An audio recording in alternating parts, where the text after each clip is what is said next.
All right, here we go. My name's Jeff K, and you're listening to episode 506 of the world-famous West Virginia Surf Report podcast.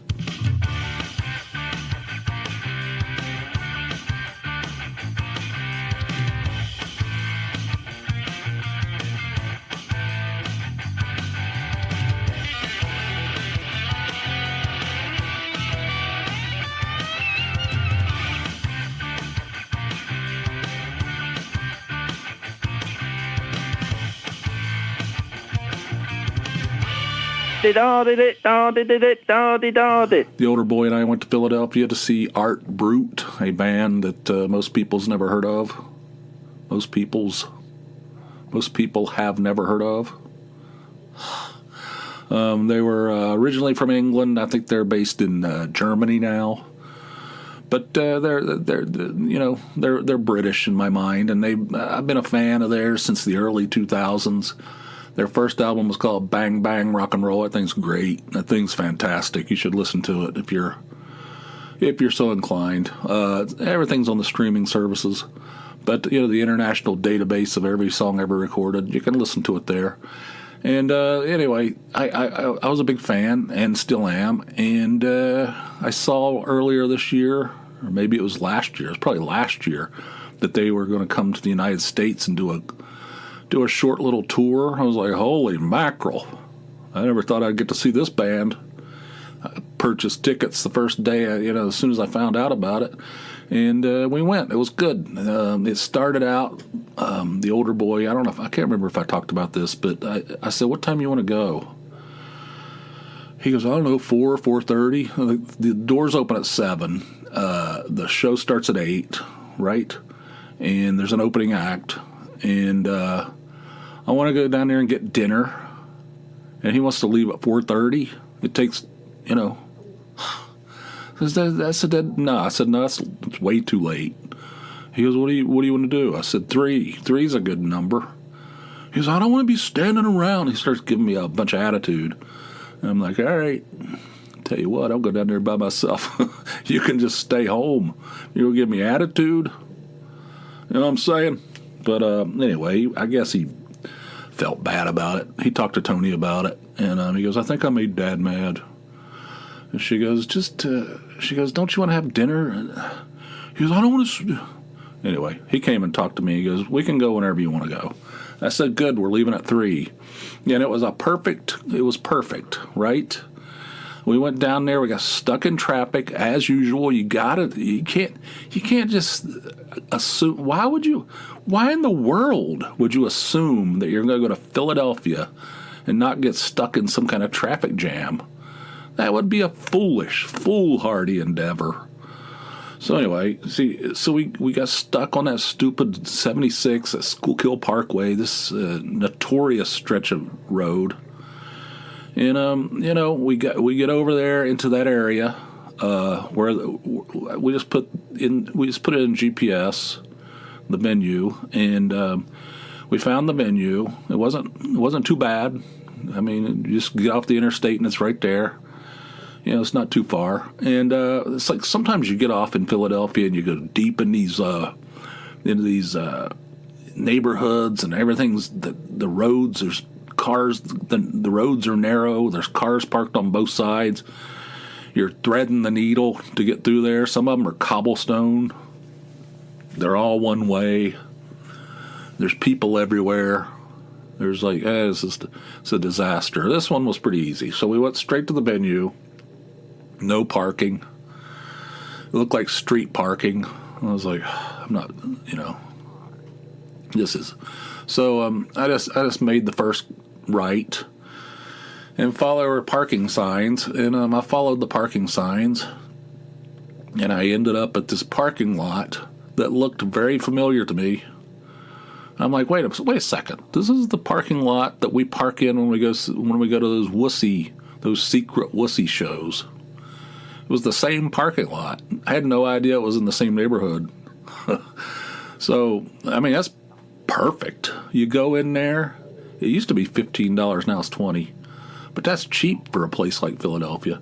You go in there and you just park. It's like flat, and it's not, there's plenty of room. It's clean. It's fantastic. The neighborhood's nice, you know. It's not one of those ones where you feel like you're going to get murdered, you know. So we parked in there. I was like, all right, hell yeah. We walked down a couple blocks, made a left, and there it was. So we went to the there was this cheesesteak place called Joe's Steaks, and it was like a diner, had like a diner vibe, and we went in there and sat down, and the girl came over and she goes, "Do you want something from the pickle bar?" I'm like, pardon? The hell's that? The pickle bar? Hell yeah, I'll take some pickles from the pickle bar. She brought us this bowl that had a conglomeration of things in it. Some stuff I could not recognize and did not eat. But anyway, so it started out with the pickle bar, and we ordered cheesesteaks. I got mine with onions and Cooper Sharp. The Cooper Sharp cheese, and I don't know. I think I had a root beer, which I think I'll bring up later. All right, that'll come up later in this same episode. So in a big order, a large order of fries with Cheese Whiz on the side. The Cheese Whiz that some people get on their cheesesteaks. Little cup of that, and it was kick ass. I'm not kidding. It was really, really good. I would not call myself an expert on any subject, especially not cheesesteaks, but I have eaten many of them, and I know what I like, and I know a lot of it has to do with the bread, and the bread was good, and I liked the onions were cut up really small, and they were insinuated into the whole thing. It wasn't just like stuck on top. And the Cooper, that's a solid choice, the Cooper cheese. So anyway, I enjoyed it. And the fries were crinkle cut, piping hot. I think I used piping in 2 episodes in a row now. I think that might be a regular. I mean, anyway, the whole thing was good. It was fantastic. And these people come in, sitting behind the older boy in a booth. And they were British, had British accents, and the guy tried to order a beer, and the girl goes, "We don't sell beer, we don't sell alcohol." So I was like, wonder if they're affiliated with Art Brut, because I don't know. Art Brut's one of those bands. This the leader, Eddie Argos, and whoever he's playing with. So I don't know who he's currently playing with. I have no idea. But they were British, and they ordered cheesesteaks, and they were sitting over there eating. There were 4 of them. Well, started with 2, and then 2 more came in. And one of them said, "This is the second one of these I've had today." They're slamming. These are slamming sandwiches. So anyway, so that was good. And then we went across the street. We went into Johnny Brenda's, which is the venue. It's a bar, but they have a what do you call it? Concert set up upstairs, stage, you know, and it only holds 250. You know, it's a small place. So we went in there and had a Miller High Life, $5. They had bottles of Miller High Life for $5. Had 2 of those. We went upstairs to the place, staked out a spot where we're going to stand, and the opening act came out. They were called what was it called? Party Nerves. Party Nerves. They're a local instrumental surf rock band. They were good. They were energetic. There's three guys, bass player, guitarist, and a drummer. They were rocking it. It was freaking loud though. Like I don't want to become one of these old guys, but it doesn't have to be that loud. It's not necessary. That guy was banging on the cymbal, one of those cymbals. And it's like a shrill. It just like went right through my brain. Like every time he banged, like every time he blasted that thing, the amplifiers were cranked. I mean, it was unbelievably loud. It's to the point where, like, why, you know, like, why does it have to be? I mean, I don't know. I've gone to see bands. I've seen plenty of loud bands.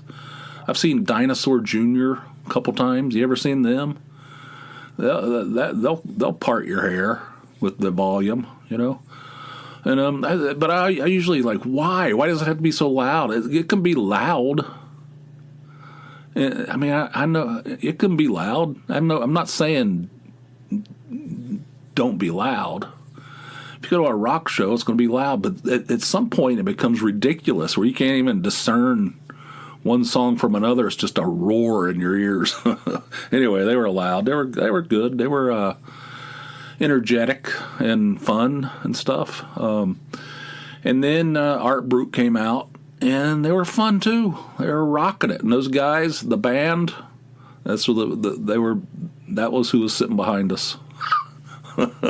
They were sitting behind us in that Joe's Steaks restaurant. Same people, you know. So that was cool. And then Eddie Argos, he came roaring out there. He's a portly gentleman at this point. You know, same body type as I have. But he was jumping up and down, and you know, he was into it. And it was fun. He was told a bunch of stories, and he talked a lot. There was probably 50% talking, 50% music. I don't know if it was that much. 60-40, 60 music, 40 talking. And he's hilarious. He's very funny, and he has an interesting point of view. You know, it was great. I couldn't believe I was seeing this band. And there's probably 200 people there, tops, you know. So that was one of those things where it's like, this is like one of these things like you never thought you'd see. You know, this is like, what the hell? And it was fun. They sounded great. The band was fantastic. He was hilarious, and he was, you know, rocking it out up there, jumping up and down like a maniac on this tiny little stage. I thought he was going to go flailing into the audience at a couple points. He was flinging himself around like a, you know, but you know, it was good stuff. It was well worth it. It was a perfect night, and if we'd have left at 4:30, it wouldn't have been. We wouldn't have had dinner. We'd be eating at a Wawa on the way home in the middle of shit-stained Pennsylvania. Everybody thinks I don't know what I'm talking about, and the funny thing is, I almost always do. I don't know how that works, but anyway, it was good. He was at the merch table at the end, Eddie. And I was thinking, he had some stuff that he painted. He had these little pieces of artwork, because he does a lot of painting too. And I saw him laying there when we came in, and there was nobody around. And I was like, I wouldn't mind having one of those. That'd look perfect in the bunker, you know. They were kind of cool. And so when we were leaving, there was like a crush of people. He was there. He was like, him and some woman were working the merch table. And he was covered in sweat. He was like huffing and puffing. I mean, he literally came right off the stage and went straight and was selling T-shirts and stuff. I don't wear a T-shirt. I don't wear rock T-shirts at 63. Give me a break. I wouldn't mind having that little piece of artwork that he painted. But I have no idea how much it cost. I mean, there's a limit on, you know what I mean? But I was like, let's just go. Gee, I'm not getting in this mess. It'll take 10 minutes to get to the table. Felt like there's 200 people there, and 100 of them were at the merch table at the end of the thing. It's good for them. I hope they made a lot of money. Anyway, it was a great night. It was perfect. Had no issues. The neighborhood was nice. Fishtown.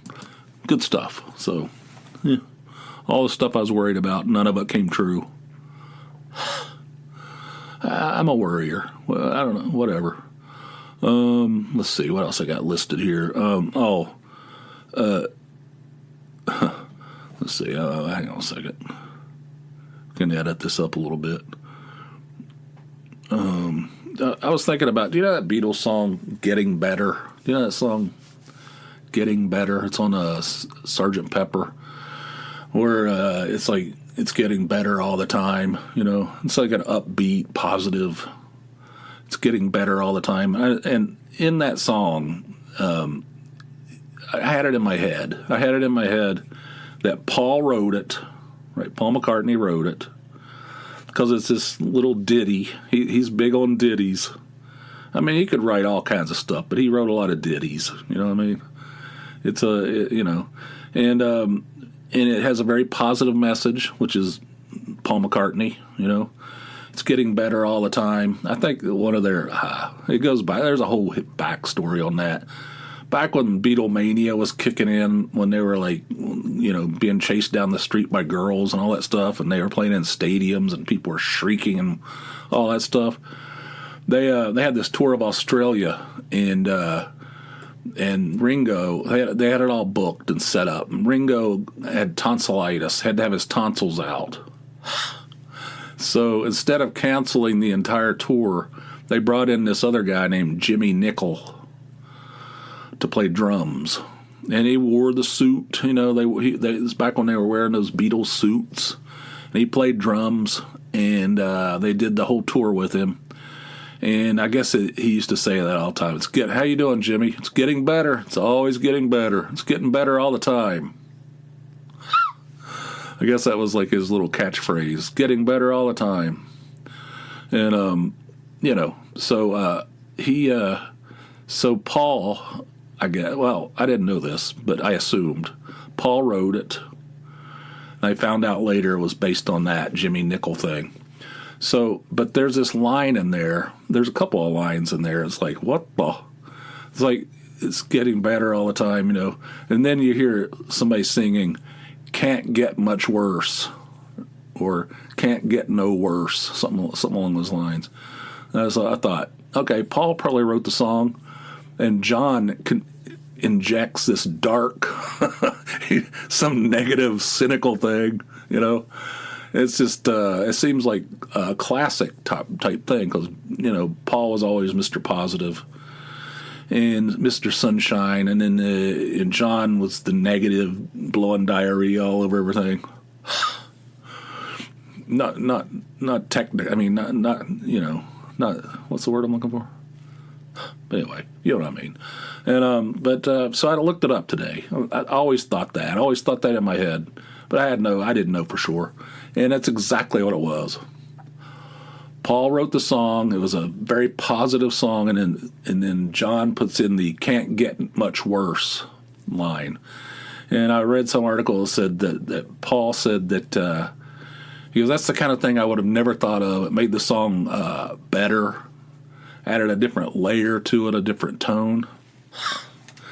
I find that stuff interesting. I mean, that's why those guys, John and Paul, were great together, and they were good apart, but they weren't great apart. You know what I mean? Both of them together, that was the sweet spot, you know. And then, you know, both of them had great careers, but they weren't like that. They weren't putting out Beatles music. You know what I mean? So anyway, I thought that was interesting. I don't know if the rest of you will find that interesting, but oh yeah, and before I forget, Jimmy Nicol, the guy who played drums when Ringo went down with tonsillitis on the Australian tour, he experienced a week of as being, you know, the center of the universe. He was one of the most famous people in the world. The adulation was unmatched in human history. And he lived that for like, I don't know, 10 days or whatever.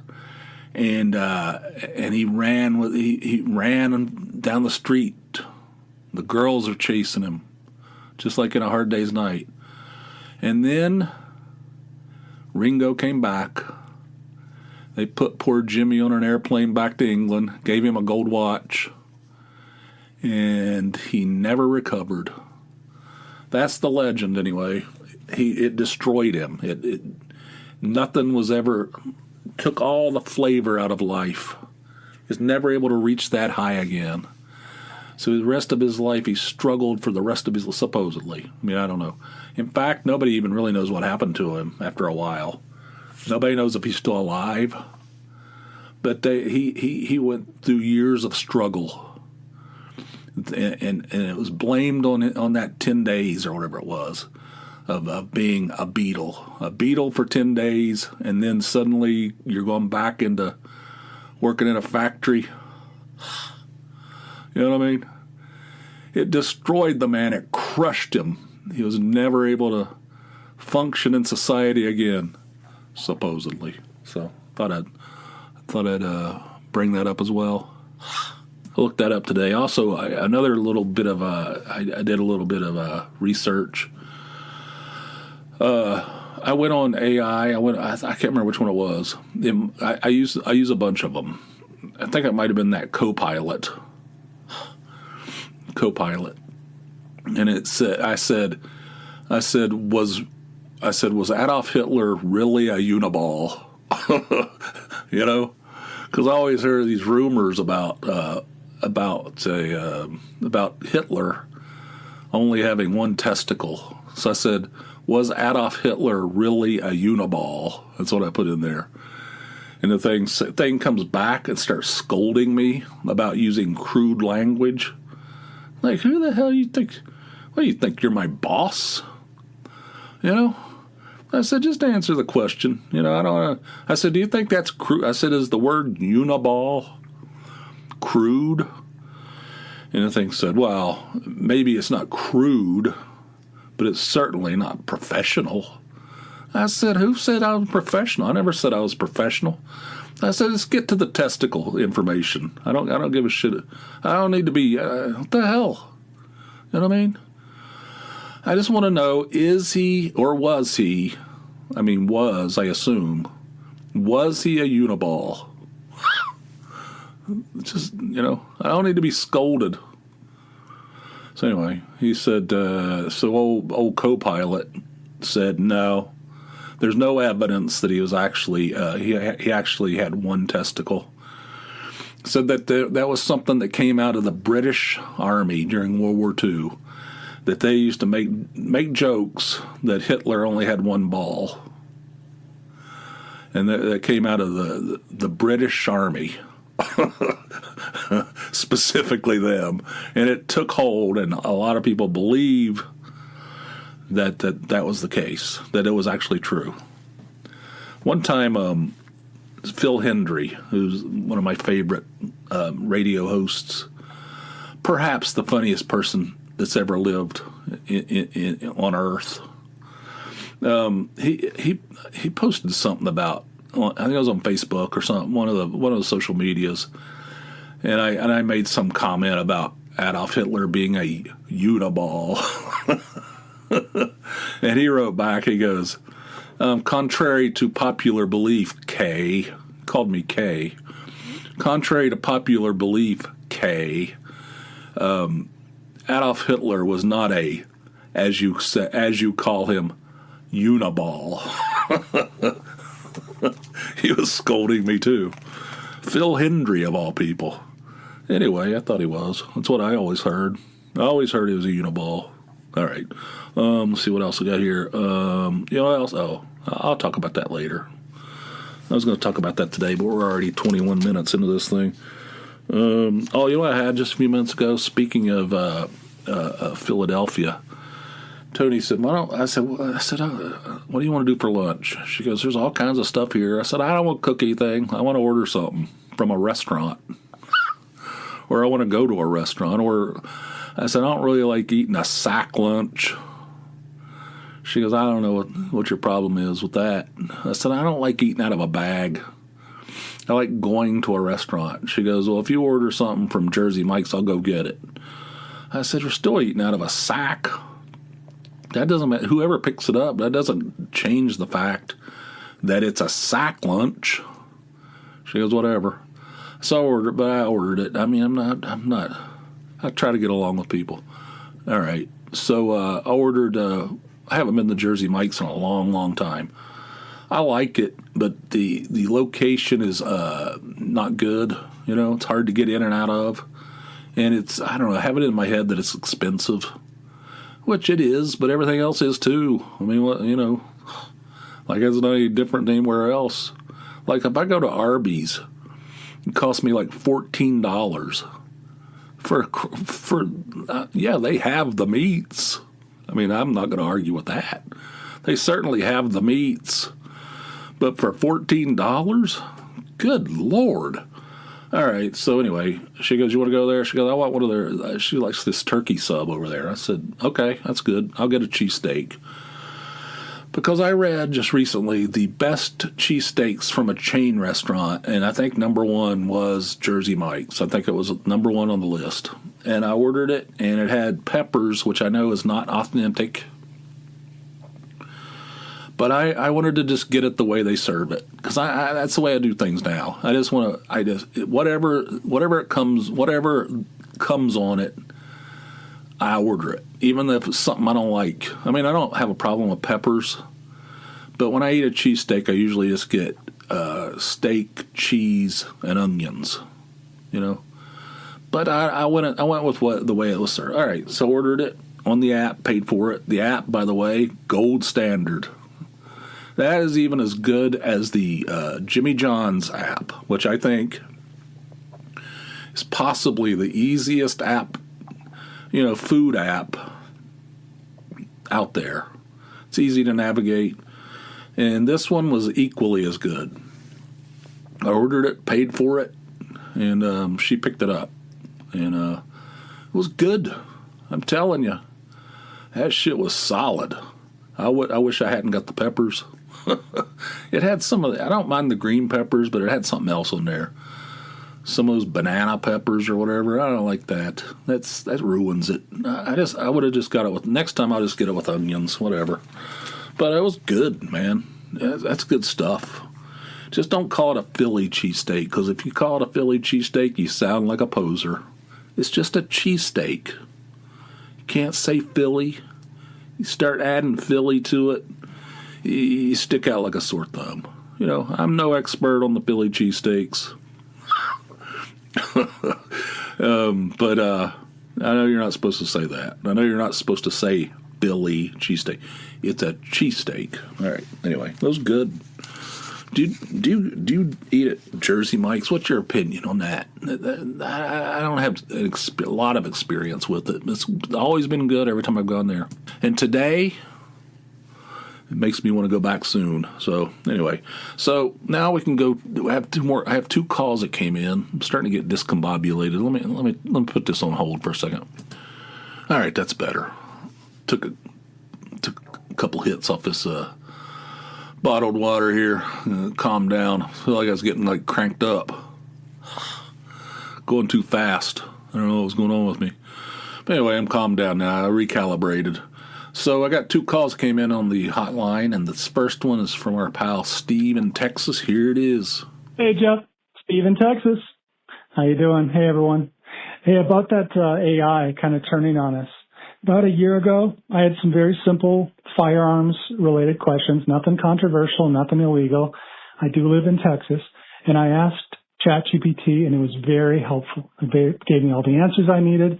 And then a few weeks ago, I had another question, and I reached out to ChatGPT, very similar question, and it said, I'm sorry, I can't help you with that question.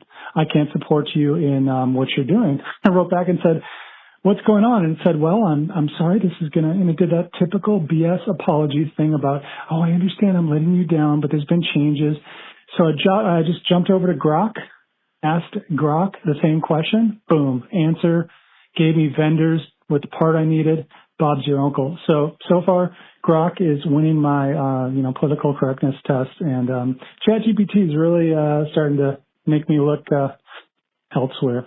I wanted to let you know, I've been listening to you talking a lot about the retirement thing, and I watch a lot of YouTube videos about retirement, and one of the things, I don't know if you've started looking into it, but a lot of people say retire earlier than you think. And one thing that kind of woke me up is if you're in your kind of early, mid-60s, and especially if you're maybe a corpulent correspondent, you probably have about, this is depressing, but you probably have about 550 healthy weekends left. And a lot of people hang on. They want that little extra money. They want to have that extra cushion. And a lot of people regret not retiring early. So my question for you is this. What is the hobby you're going to plunge yourself into when you retire? Zip had that awesome comment about how he sees people who are older and they have something that keeps them busy. They seem to stay alive. What's your thing? Are you going to get back into doing the zine? Are you going to add another extra podcast for us Delta Force members who subscribe on Patreon? Anyway, let me know. But I just wanted to encourage you because we all want to hear you retire and get away from all that crap and the trauma. All right. Love you, brother. See you. Yeah. You know what I'm saying? See what I'm saying? These AI agents, as they call them, they're getting a little full of themselves. I don't like that crap. One of them, I can't remember which one it was, wouldn't create a smoking fish for me. I mentioned that a while ago. It says, I cannot in good conscience. Oh, well, I'm so sorry. To create a fish, a cartoon of a fish smoking a cigarette. The fish, presumably, is underwater. Right? It's a joke. It's like it's not something that could happen in real life. You don't see too many. It's not going to cause a bunch of fish to start to take up smoking. Like, what the hell is it? Thing says, I do not portray anything with a cigarette. And like, shut your ass. I think I went to Grok, like you said. Grok lets it all hang out. Although I think I've had some trouble with Grok, too. I got into it with Grok one time over something. I don't remember. But all of them have their little idiosyncrasies. But I could understand it having some kind of problem. Chat GPT having some kind of problem with a firearms question.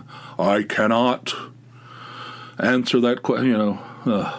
Blow it at your ass. Get off your high horse. Whatever. Chat. Get off your high horse, chat. Retirement. What the heck? 550. God. I got another thing to worry about. 550 healthy weekends. That's 10 years, basically. That's what you're saying. I got 10 years left. I better get busy. God. I only got 550 healthy weekends. This is no good. Thanks, Steve. Anyway, what do I plan to do? I plan to write another novel. That's what I want to do. I want to take this podcast up a notch. I want to do interviews. I want to do stuff. I want to do the creative side of things, which is the stuff I like. And I do want to write at least one more novel. If I only have 550 weekends, I better get to typing. You know what I mean? Because I'm going to be in there like I don't need to turn into one of those jumbo prawns, which I'm afraid of. Why do people get smaller when they get older? They're normal size, and next thing you know, they look like a jumbo prawn. Is that wrong? But that's what I want to do. I mean, that's what I want. And I'm telling you, I joke about work. Any day I go in there could be when I start my retirement. Any day I walk in that building, that could be the day my retirement starts. They shit can me out of there. I don't know if that. I mean, that's a fear of mine. I don't feel. I mean, it's not. I don't have a good. I'm not comfortable right now. You know what I'm saying? I can't talk too much about it, but any day, I'll be 64. I'm going to be 64. Speaking of the Beatles, when I'm 64. When I'm 64 in November. In November, I'll turn 64. How in the hell did that happen? Seriously, how in the world did I become 60, get to close to 64? Whew. But anyway, early retirement would be awesome. I wish they would say, all right, here you go, Jeff. We'll put you out to pasture. I'd say, where's that paper? I'll sign that bitch right now. I will sign it today, But what I want to do is I want to write another novel. I want to start doing interviews on here. I want to take this podcast up another notch. I don't know about the website. I don't know. I don't know if I could go back to writing big, long updates on a daily basis. That was rough. But, I'll continue to do No New Jeffs, which is a monthly column, and work on a book. And, hopefully do it from South Carolina in a new new construction situation. So anyway, thanks for the 550 healthy weekends. Yeah, that's better than 10 years, though. That sounds better than 10 years. Thanks, Steve. Appreciate the call. Call back anytime. This next call is from our old buddy Ian in Scotland. Here it is. Hey, Jeff, Ian in Scotland, in Florida. Hot as hell. 28 degrees. Beautiful. Hot, though. Beautiful, but hot. So, yeah, one of the things that was on my list to do when I was in the Straits is to try root beer. Root beer, not a thing we get back home in Scotland, so very, very keen to try this. Got a cold bottle out the fridge, AW's, I think, root beer. It was hot, so got out the shop, opened that bottle and chugged it down, glug, glug, glug, glug, glug, only to be shocked that it tastes like Pepto-Bismol, fizzy Pepto-Bismol. Took me a few seconds to understand what was going on, but yeah, shocked and disappointed. Kate suggested that we go to McDonald's to get a scoop of ice cream, and somehow that would make it taste better. It'd just be like a Bismol ice cream float, in my opinion. So no, I'm out of the root beer. Unfortunately, I had high hopes, but you got to try these things, I suppose. The second thing, I was in Total Wine. Total Wine, don't know if you have that up there. It's like huge liquor store. Now, they had so many stalls set up, like, would you like a sample of this? Would you like a sample of that? I come out there with a buzz. It was good. Free buzz. It's great. Alcoholic's dream. Anyway, so I'm standing in the beer aisle, all these unfamiliar tins of beer, and there was a guy there filling shelves. And he says, "Excuse me, could you help me?" He says, "Yeah." He says, "I'm looking for like a New England IPA. That's what I like." I went, you never see that much now. He says, "I know these hazies are like them because they're not clear, they're hazy." I was like, okay. Thanks for the expert product information. Never said that, but thought I just said thanks. But there you go. Yeah, I got some. So I could do with some tips on what a good New England IPA that I can get in Florida. You know, Voodoo Ranger and stuff down here. I don't like the DDH IPAs, like the 9%ers. They just you taste the alcohol, and that's not good. So I'm looking for some tips for a good New England IPA that I can get down here in Florida. Okay, so I'll be back in cold Scotland later in the week, so I will keep you up to date. Okay, keep up the work. Bye. In Florida again. Nice. No, my parents are down there. It's hot. Yeah, they tell me it's hot too. So, it's not hot up here. Not yet. We haven't even mowed our grass. Nobody in this area that I'm aware of has mowed their grass. It's right around the corner, though. Things are starting to bloom a little bit, and grass is starting to get a little somewhat shaggy. By next weekend, everybody will be mowing, I guarantee you. But it's not too hot up here yet. But yeah, Florida. I know my parents are keeping me updated on the. That's a big part of their. Whenever I talk to them, what's the weather like? I don't know, man. I don't know. But you said you drank root beer for the first time. I find that to be.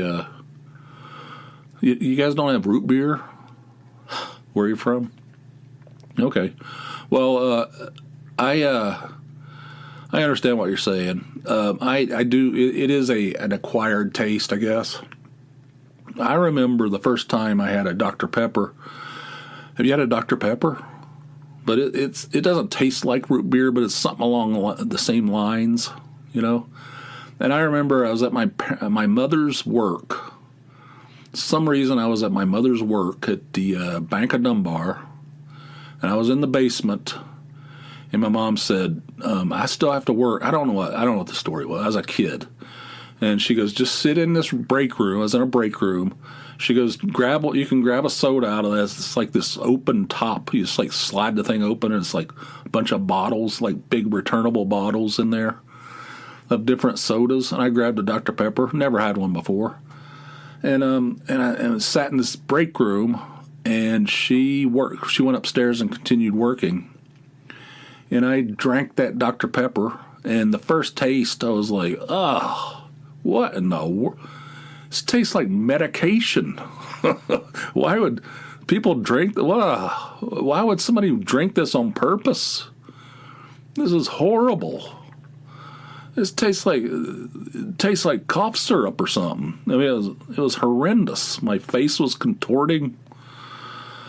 And now one of my favorite, if I'm drinking a soda, it's usually Dr. Pepper. I love it. And I also love root beer.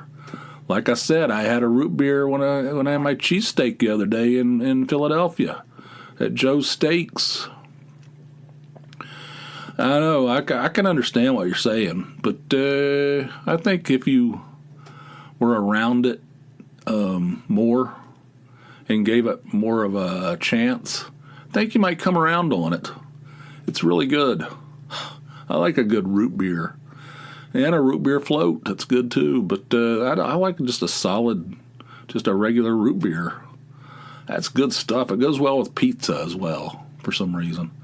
I hear what you're saying, because I had the exact same reaction, because I put Dr. Pepper and root beer kind of in the same category. Like I say, they don't taste exactly the same, but they're under the same umbrella, I think. And the first time I was like, what in the knee-knocking, finger-snapping,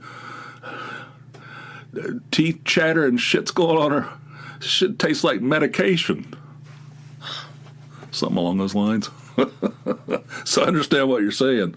Fizzy Pepto-Bismol, that's a good way of pointing or describing it. Total Wine, oh yeah, I love Total Wine. We don't have them around us.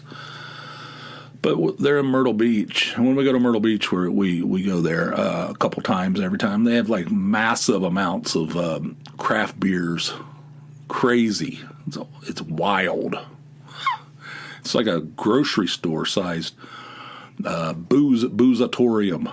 They sell liquor and they sell any kind of alcohol in there. But of course, I just go to the beer section, which is massive. And so yeah, so you like New England IPAs? I don't know. Right off the top of my head, I wrote a few of them down. I can give you a little bit of it. I don't know if they have them everywhere, but New England IPAs, I'd say Lawson's Sip of Sunshine. I guess what it's called. Lawson. It's like Lawson's. I can't remember what it's called. There's more to the name. But it's Sip of Sunshine. That's a good New England IPA. Toppling Goliath, King Sue, S-U-E. That's a good one. Let's see, Sierra Nevada. Well, hazy little thing. So they try to pass off a hazy IPA to you hazy little thing from Sierra Nevada. I guess it has hazy right in the name, but I think it's considered a New England. That's a solid beer, man. Sierra Nevada makes great beers, you know. That's a good one. And one of my favorites, it's from New York, so I don't know if it's available down in Florida, but it's from Industrial Arts Brewing. It's called Wrench, W-R-E-N-C-H. That is one of the best beers in the world, in my opinion. Industrial Arts Wrench IPA. It's from a New York. It's a small New York brewery. Totally. I recommend that. That's a fantastic beer. So anyway, I'm very familiar with Total Wine. That's where I want to work. When I say after I get, after I'm forced into retirement, which could happen at any minute. They might call me on the weekend. I don't I had it in my head. I'm going to work at one of those Total Wines. I want to move to South Carolina and work at one of those Total Wine stores and just help people with beer all day. They can take one look at me and tell I know my way around beer. They say, "Hell yeah, look at that guy over there. Look at the way his polo shirts, the company issued polo shirts stretched out at the bottom. That's a guy that knows his beer." So that's what I was thinking. That's the way I'm going to do it. Maybe I work 20 hours a week or something, just to get some money flowing and get my Social Security. That's right, Social Security, and work on my book. I got an idea in my head. Oh, it's bubbling, it's percolating for a book. So anyway. Thanks, Ian. I hope you enjoy your trip or your stay in Florida. One of these days we need to hook up sometime. We'll see how that goes. It's kind of hard. I mean, you're nowhere near me. Florida and northeastern Pennsylvania are not exactly next door to each other. But, I feel like if you're in the U.S. of A., you might be able to make it work someday. All right, we're at the end of this thing. This is turned into kind of a long one. Hope you enjoyed it. And if you want 2 of these instead of a measly one, why would you? I mean, why? I can't even understand why you wouldn't. I mean, why would you just want 1 when you could get 2 for such a small price? $4. You won't even notice it. Put on a credit card, you won't even notice it. The way you do that, head on over to patreon.com. That's Patreon, patreon.com/JeffK. Sign up for a $4 or more monthly donation. You'll get an extra episode every week, or every time I put one out on the main network like this one. A few days later, there's a bonus episode for patrons only. The Delta Force of podcast listeners. So if you want to join the Delta Force, it's the upper crust of podcast listeners. Patreon.com/JeffK is the place to do it. And if you want to call in like Steve and Ian did, that's easy to do too. We got it all set up for you. We got all this stuff in place to make life so much easier. The number 570-290-8151. That's the number. Call me around the clock. It's voicemail, and leave a message, ask a question, comment on something and some of this nonsense that I spew forth. Whatever's on your mind. Just leave it, and it'll almost certainly be used in a future episode. The number again, 570-290-8151. And surfreportpod.com is the web home of the podcast. You can check that out as well. I got some support materials there. You can, if you want to see pictures of things, like I'll probably put some Art Brut photos up there. Maybe I'll even put a photo of my cheesesteak from Joe's Steaks. I might. I don't know. We'll have to play it by ear. Anyway, surfreportpod.com is the place where you can do that.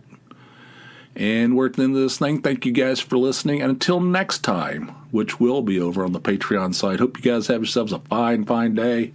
I'll see ya. Bye.